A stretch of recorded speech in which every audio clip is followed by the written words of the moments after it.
Alrighty, so that is the switch panel installed. I got this video idea from another YouTuber. His YouTube is Dorona, I believe is how you say it, but I'll leave a link in the description of this video to that if you guys want more of like a step-by-step video. I basically followed his video installing this. I made a couple different changes just based off of parts I had laying around, but overall I really like, I think it's much better than just having the ashtray. I think it's just obviously kind of pointless for me anyway.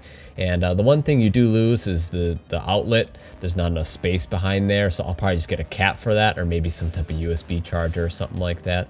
But overall I like the switches much better. I will be wiring in some fog lights here in a little while using the first set of switches, so I gotta also figure out how to wire some of those switches up, but I think that'll be kind of a fun little project. But for now I think it looks much better.